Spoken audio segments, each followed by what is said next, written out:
शिक्षा संयोग कार्यक्रम को नवम श्रेणी समस्त छात्र छात्री मानू मु स्वागत करुच्ची। पिला माने गत क्लास रे आमे बल और गतिर नियम पाठर न्यूटन को गति संबंधी नियम गुड़ी को परीक्षा करी देखिथिले। आज आमे आउ गोटे नियम विषय पढ़िबा एवं एई पाठ सहित संपृक्त थिबा किछि गाणितिक प्रश्नर समाधान करिबा। आज आमे जो नियम विषय पढ़िबा से नियमटे हैला संवेग संरक्षण नियम, जहा कि होची कोनोसी असंतुलित बाह्य बल प्रयुक्त न होई जदि दुईटी वस्तु मध्य संघात घटे तेबे संघात परे और सही वस्तु द्वयर मोट संवेग संघात पूर्वरु सेमानंकर मोट संवेग सहित समान रुहे।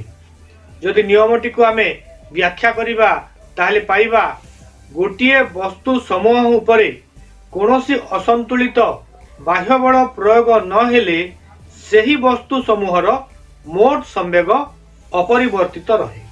एही नियम को कहा जाए संवेग संरक्षण नियम।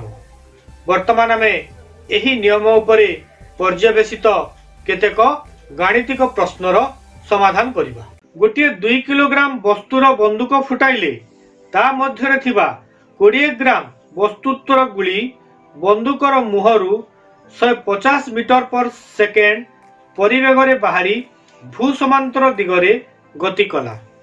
बंदूकर प्रत्यागमन परिवेग केते हेला ताहा आमे निर्णय करिबा।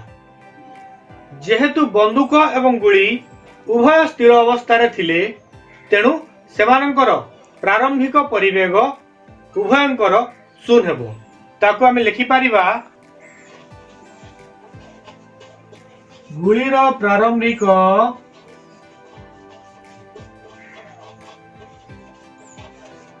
परिवेग u1 = 0 बा शून्य,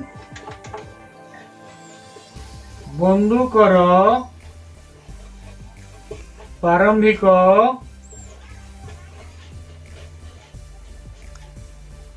u2 = 0। पुणी एठी दत्त अछि गुलीर अंतिम परिवेग। तो एठी दिया हिची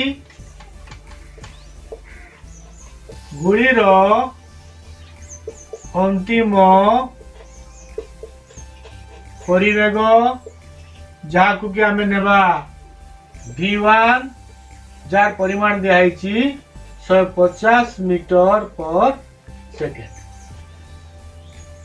एठी आमे बंदूकर प्रत्यावर्तन बा प्रत्यागमन वेग स्थिर करिबा।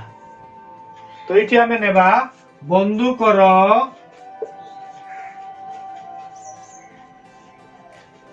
प्रत्यागमन वेग ताकू आमे नेबा v2 जहा कि आमे निर्णय करिबा। वर्तमान आमे बंदूक फुटिबा पूर्वरु गुली एवं बंदूकर मोट संवेग केते ताहा आमे स्थिर करिबा। बंदूक फुटिबा पूर्वरु गुली ओ बंदूकर मोट संवेग केते हेबो m1 u1 plus m2 u2। वर्तमान आमे देखिबा गुली फुटिबा परे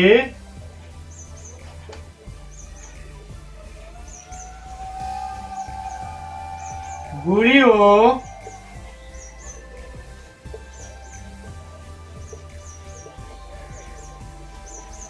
बंदूकर मोट संवेग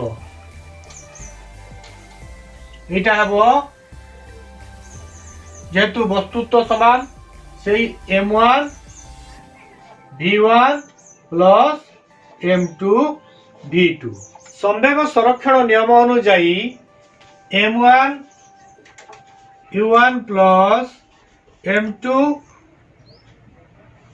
u2 equal to m1v1 plus m2v2 किंतु जेहेतु उभय बंदूक एवं गुली प्रारंभिक अवस्था स्थिर अवस्था थिले तेणु ए क्षेत्र में u1 एवं u2 उभय हेबे 0 बा 0 तेणु आम जदि m1 को u1 सहित गुणिबा एठी आमे पाइबा 0 बा 0 एठी आमे पाइबा 0 बा 0 तो ये टोटाल हेबो 0 अर्थात आम लिखि पारिबा m1v1 plus m2v2 is equal to 0 जेहेतु हमको v2 निर्णय करिवार अछि तो आम वर्तमान लिखि Paribas m2v2 equal to minus m1v1 बा v2 is equal to minus m1v1 by m2 वर्तमान ए समीकरण रे आमे मूल्य सब पकेइबा तो वर्तमान मूल्य सब पकेइबा तो एठी दियाइची गुलीर वस्तुत्व 20 ग्राम जदि आमे ताहाकू किलोग्राम रे परिणत करिबा ताहा जिवो 0.02 केजी पुरी बंदूकर वस्तुत्व दियाइची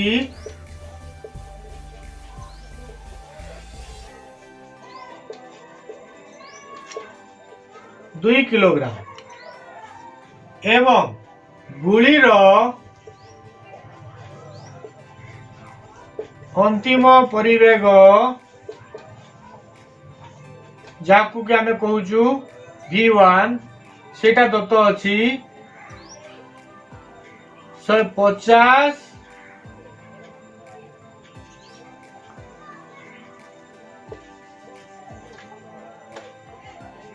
150 मीटर पर सेकेंड वर्तमान समीकरण रे आमे मूल्य गुडी को स्थापन करिबा v2 इक्वल टू m1 जगह रे 0.02 केजी गुणन v1 जगह रे आमे नेबा 150 मीटर पर सेकेंड एवं m2 बा बंदूकर वस्तुत्व नामा रे 2 किलोग्राम जार उत्तर कि आमे माइनस रे पाइबा ए समीकरण टी को समाधान करिबा ताले आमे बंदूकर प्रत्यागमन वेग पाइबा -1.5 मीटर पर सेकेंड तो एठी आमे पाइले बंदूकर प्रत्यागमन वेग इज इक्वल टू -1.5 मीटर पर सेकेंड अर्थात बंदूकटी गुलीर विपरीत दिगरे 1.5 मीटर पर सेकेंड बेगरे गति करिबो। वर्तमान में आ गोटे गाणितिक प्रश्नर समाधान करिबा। प्रश्नटी हला गोटे 40 किलोग्राम वस्तुत्वर झियो घर्षणहीन चक लागिथिबा एक स्थिर पटा उपरकू भू समांतर भावरे 5 मीटर पर सेकेंड परिवेगरे डेइला। पटा और चक मानकर मोट वस्तुत्व 3 किलोग्राम अटे। झियोटी पटा उपरे पाद पकाइला मात्रे चकायुक्त पटा गति करने आरंभ कला। भू समांतर दिगरे अन्य कोनोसी असंतुलित बल कार्य करुनथिले पटा उपरे झियर परिवेग केते हेबो निर्णय कर। तो प्रश्न रे कोन कोन दिया हिची देखो पिले ए प्रश्न रे दिया जाईची झियर वस्तुत्व इज इक्वल टू 40 किलोग्राम चक सह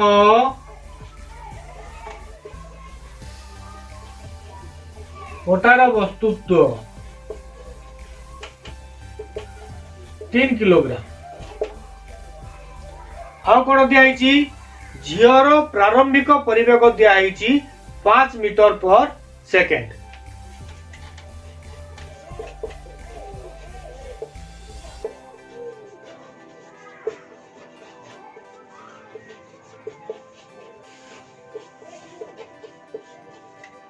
तमे याकु नै जिबा U1 एटा को नै जिबा M1 एटा को नै जिबा M2।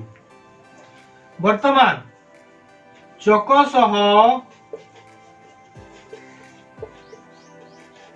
पटार प्रारंभिक बेग ताकू नेबा आमे U2। जेहेतु पटाटी स्थिर अवस्था अछि ए क्षेत्र रे U2 बा चकर प्रारंभिक चकस पटार प्रारंभिक बेग हेबो 0।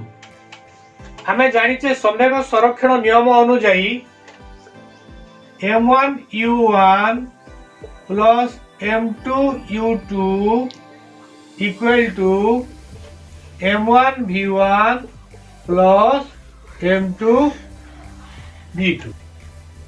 U2 एटा दिखाई 0 तो आम ये पाइबा M1 U1 equal to M1 V1 plus M2 V2। तो ये आ गोटे जिन लक्ष्य कर बिले झीटी पटा सह से जाऊँगी से पटा को दे सारा से पटा सह से मिसिकी जाऊँगी तेणु उभयंकर परिवेग समान हेबो। ये V1 और V2 समान आम ये नहीं पारिबा जेहेतु V1 is equal to V2 आम उभय को आम नहीं जिबा V ताको आम मने कर V नहीं जिबा। तो कौन पाइले देखो आम M1 U1 equal to M1 V plus M2 V। एठी आम V रो मूल्य निरूपण करिवार अछि तेणु आम ए समीकरण टी को लिखि पारिबा V equal to M1 U1 divided by M1 plus M2। वर्तमान आम ये मूल्य सब पकेबा M1 रो मूल्य दिखाई 40 किलोग्राम U1 रो मूल्य दिखाई 5 मीटर पर second M1 plus M2 40 plus 3 किग्रा। जदि एटा को आमे समाधान करिबा आमे उत्तर पाइबा 4.65 मीटर पर सेकेंड जहा कि हमर पटा सहित झीर परिवेग अटे। पिला माने आज आमे संवेग संरक्षण नियम को व्यवहार करी केतोटी गाणितिक प्रश्नर समाधान कले। आशा करुची तुम माने सेगुड़िक बुझीथिबो एवं भल भावरे खातारे लिखिबो एवं आउ केतोटी प्रश्नर उत्तर निज निज खातारे करिवो एवं सार माननकु व्हाट्सएप माध्यम रे हला किंबा फोन करी से विषय यदि किछि डाउट बा संदेह थाए ताले दूरीभूत करिवो।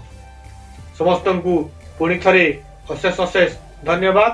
समस्ते भल भावरे रुह एवं सुस्थ रुह। धन्यवाद।